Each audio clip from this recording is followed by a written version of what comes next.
Good morning children. Today we are going to see 6th English Unit 2. In this video we are going to revise the topics prose, when the trees walked, poem, trees, supplementary, the apple tree and the farmer for the upcoming unit test. Children, first we will revise the prose when the trees walked. Now let's see about the narrator. Children, the narrator of the story is Ruskin Bond. This is the picture of Ruskin Bond. He was born on May 19, 1934, Kasoli, Punjab. Ruskin Bond is an award-winning Indian author of more than 500 books, short stories, essays and novels. Now let's see section 1. Children, the story starts with the narrator and his grandfather sitting on the veranda steps. Narrator noticed the tendril of a creeping vine trailing nearby. After 20 minutes, the tendril crosses the step and touches grandfather's feet. The narrator believes there is a scientific explanation for the plant's behavior, something to do with light and warmth. Whenever grandfather joins the narrator in the garden becomes a happy place. The narrator's grandfather served many years in the Indian Forest Service, so he liked trees and plants. After his retirement, he built a bungalow on the outer area of Dehradun. Grandfather planting trees all around the compound. Lime tree, orange tree, guava tree, jacaranda tree, Persian lilacs tree. There was other trees in the compound before the house was built, including old peepal tree. An old peepal tree broke through the wall of an abandoned outhouse. Grandmother wanted to cut down the peepal tree because peepal tree broke through the walls. But grandfather decided not to cut. He thought he could build another outhouse. Grandmother was not against trees, but she preferred growing flowers. Grandfather helped her not because he liked flowers garden, but he liked watching butterflies attracted towards the flowers. Now let's see the glossary for section 1. First one, fertile, ability to produce a lot of plants or crops. Second one, abundant, left without care. Third one, vigorous, healthy and strong. Fourth one, creeping vine, a plant with weak stem. Now let's see the important question for section 1. First one, when did the garden become a happy place for the author? The garden became a happy place for the author when his grandfather joined him. Second one, what are the two reasons the author gives for the plants moving towards grandfather? First one, light and warm. Second one, they liked to be near grandpa. Section 2. During the rainy season, grandfather and narrator walk into the jungle beyond the river bed with saplings which he could plant in the forest. But the narrator questioned grandfather that no one could come there. Grandfather replied that he was planting them for the forest and for the animals and birds for more food and shelter. Grandfather explains, why do we need trees? To attract rain. To attract rain. To prevent the banks of rivers from being washed away. To prevent the banks of rivers from being washed away. And for fruit and flowers, leaf and seed. And timber too. Men are cutting down the trees, but not replace them. Children, if we don't plant a few trees ourselves, a time will come when the world will be one great desert. Narrator thought of a world without trees became a sort of nightmare to him. Nightmare means a frightening dream. Nightmare means a frightening dream. So, the narrator helped grandfather in his tree planting. Grandfather said, one day the trees will move again. After that, the narrator and grandfather saw an island in a dry river bed in summer. During the rainy season, riverbed was flooded. Grandfather saw a small mango tree growing there. Then grandfather decided, if a small tree can grow here, so can others. Then grandfather and narrator planting tamarind, laburnum, coral saplings. They spent the day planting them on the island. Now let's see the glossary for section 2. First one, protested, opposed or disagreed. Second one, nightmare, a frightening dream. Third one, interfering, stopping. Now let's see the important question for section 2. First one, why do we need trees? List 4 reasons that grandfather gives. First one, we need trees to keep the desert away. Second one, to attract rain. Third one, to prevent banks of rivers being washed away. Fourth one, for fruits, flowers and timber. Second one, what made grandfather plant saplings on the rocky island? There was a mango tree on the island, so grandfather planted saplings there. Now let's see section 3. The narrator went to live with his father in Delhi. Narrator grandparents sold the house and went to England. 2 or 3 years later, narrator went to England and was away from India for several years. When he returned to Dehradun after many years, he walked towards the dry riverbed. Narrator was surprised to see the spectacular view of the island where they had planted coral tree saplings. The narrator could see that the trees recognized him and came nearer. They whispered something. Narrator noticed small trees, wild plants and grasses. In one small corner of the world, grandfather's dream had come true. Now let's see the glossary for section 3. First one, rambling, wandering. Second one, sprout, when seeds begin to grow, small plants. Third one, spectacular, eye-catching. Fourth one, beckoned, to signal with your hand to ask the person to come closer or follow. Now let's see the important question for section 3. First one, why did the author leave the town? The author left the town to live with his father. Second one, how did grandfather's dream come true? The island became a small green paradise. Second, we will revise the poem Trees. Before entering into the poem, now let's see about the author. Children, the author of the poem is Sarah Coleridge. This is the picture of Sarah Coleridge. What is trees?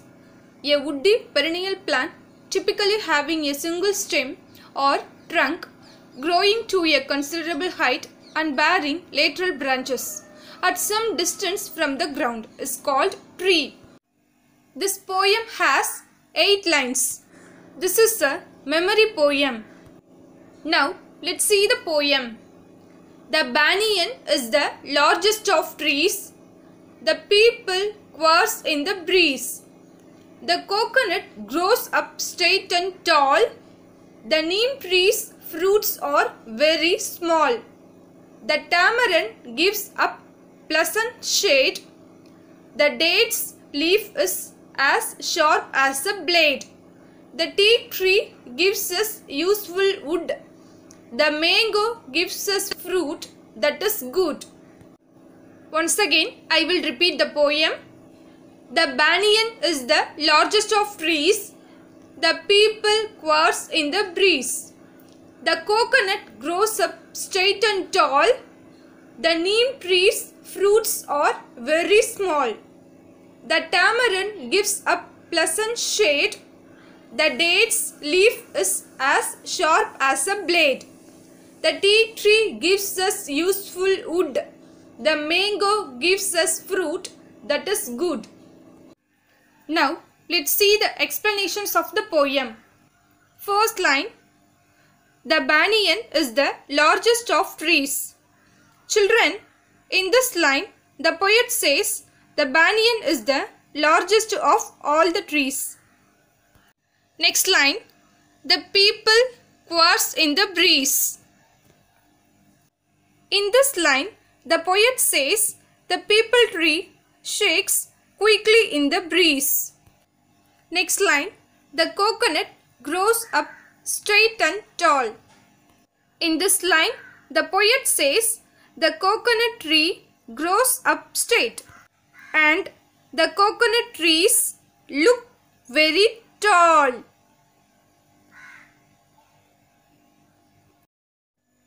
The next line, the neem tree's fruits are very small. Children, in this line, the poet says the fruits of the neem trees are very small. Next line, the tamarind gives us pleasant shade. In this line, the poet says the tamarind tree gives us pleasant shade to relax. Next line, the date's leaf is as sharp as a blade. Children, in this line, the poet says the leaves of the date tree are as sharp as a blade. Next line, the teak tree gives us useful wood. In this line, the poet says the teak tree gives us wood which is useful to make furniture, window and door. The last line, the mango gives us fruit that is good. In this line, the poet says the mango tree gives us fruit which are good and tasty to eat. Now, let's see the glossary. Quartz, shake quickly. Breeze, wind. Pleasant, enjoyable. Shade, darkness. Now, let's see the important questions. First one, what does the people do? The people quarrels in the breeze. The people quarrels in the breeze. Second one, how does the coconut tree grow? The coconut grows up straight and tall. The coconut grows up straight and tall. Third one, what does the tamarind give? The tamarind gives us pleasant shade. The tamarind gives us pleasant shade. Now, let's see the summary of the poem. The banyan tree is the largest of all trees. The peepal tree shakes quickly in the breeze. The coconut tree grows up straight and tall. The neem tree fruits are very small. The tamarind tree gives us pleasant shade to relax. The leaves of the dates tree are as sharp as a blade. The teak tree gives us wood which is useful for all of us. The mango tree gives us fruits which are good and tasty to eat. Now we will revise the supplementary. The apple tree and the farmer. Once upon a time, there was a farmer who lived in a village. In his farm, he grew many kinds of vegetables. He also had an apple tree in his farm. For many years, the farmer and his family had enjoyed the tastiest apples from the tree. When the farmer was young, he and his friends played under the apple tree. As the years passed, the boy grew into a man. Many small animals and birds lived in the apple tree. The large and shady apple tree now grew old and was bearing fewer and fewer fruits. So, the farmer decided to cut the tree for timber and more space to grow vegetables. When the farmer took his axe and began chopping the tree, the little animals, birds and insects created commotion, and the commotion brought his daughter out. The farmer's daughter and her friends began to plead at him. They gathered around the farmer and said, "Please don't cut the tree. We play here just like you did. And you can enjoy the shade when you become old. It is a beautiful tree." All of a sudden, the farmer noticed a small fruit hanging from a branch. It was an apple and looked as delicious as the ones he ate as a boy. He plucked it and bit the juicy fruit. The memories of the fun he had as a boy came rushing back. The farmer put down his axe. He understood that the tree was home to many lovely animals and provided them with so many things. He threw away the axe and said to his daughter, "I promise that I will never cut this tree. You and your friends will have your tree and your playground forever." Now we will revise the fill in the blanks. First one, the animals became worried because the farmer began to chop. The animals became worried because the farmer began to chop. Second one, the farmer's daughter and her friends came out because they heard the commotions of the creatures. The farmer's daughter and her friends came out because they heard the commotions of the creatures. Third one, the farmer promised that he could not cut the tree. The farmer promised that he could not cut the tree. Next, we will revise the true or false. First one, the farmer had spent his childhood playing under the tree. True. Second one, the farmer felt the space could be used to build a house. True. Third one, the apple tree requested the farmer not to cut it. False. Fourth one, all the little animals were happy about the farmer's decision. False. Fifth one, the apple tree was home for all the little animals. True. Now let's see the identify the character or speaker. First one, please don't cut the tree. Who said this line? Children, this line was said by farmer's daughter and her friends. Farmer's daughter and her friends. Second one, you can enjoy the shade when you become old. Who said this line? This line was said by farmer's daughter and her friends. Farmer's daughter and her friends. Third one, I promise that I will never cut this tree. Who said this line? This line was said by farmer. This line was said by farmer. Children, go through the lessons thoroughly and prepare well for your unit test.